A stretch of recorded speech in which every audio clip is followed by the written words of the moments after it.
If I had to choose one lens to be stranded on a desert island with, it would be this beautiful work of art right here, the Canon 50mm f1.2, and I can't wait to get into my love affair with the 50mm. My love affair for the Nifty 50 started way back when I was shooting Nikon. My first camera was a Nikon D3000. Paid less than $300 for it, probably less than $200 for it. I got it at a thrift store. I worked all summer, saved up money to be able to get that camera. Yeah, that's kind of where I started. I started with like the kit lens that came with it. And then for my birthday, about 5-10 months later, I decided I wanted to get an actual lens that would be nice for portraits, which is a lot of what I was doing. And I paid maybe $130 for this 50mm f1.8. Loved it, used it to death. I had so much experience with that lens because that was the lens that I could afford for so long.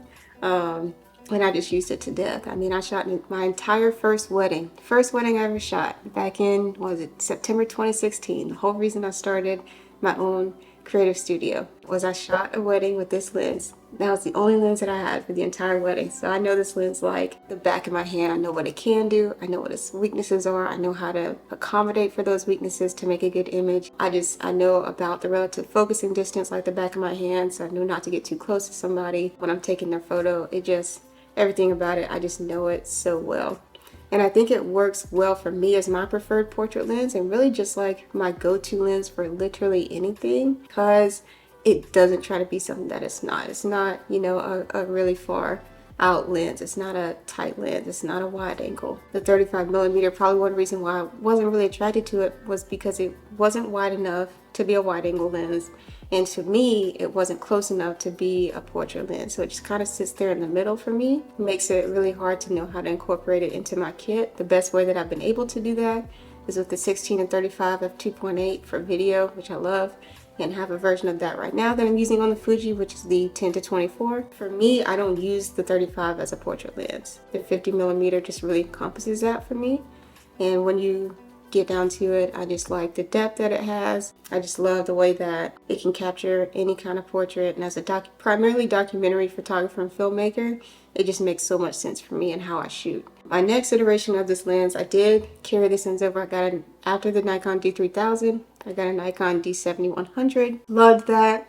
Loved using it. Got to use that at a bunch of concerts, and not just weddings, but concerts. So really just getting my feet wet in terms of event photography. And then I decided, you know what? I want a two camera setup.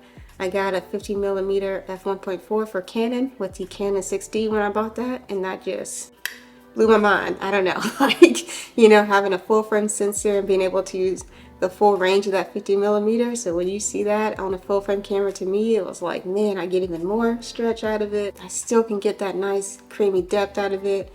And then I got now f1.4 versus an f1.8. Everything just made sense in that moment. I felt like my creativity was unlimited, and I liked the Canon 6D so much in that pairing that I got another Canon 6D. So I got rid of the Nikon and I was fully Canon from that point forward. Just a lot of that due to the image that I was getting out of a full frame sensor paired with something like a Canon 50mm f1.4. Obviously I got other Canon lenses, but when it comes down to it, I always came back to that Canon 50mm, and that's something that I kept in my kit for years. I mean, like, I didn't get rid of it till recently until I got the Canon 50mm f1.2. One of the things about lenses hold their value over time really, really well. So, if I got the Canon, when I first got it, I can't remember how much I paid for it, probably too much.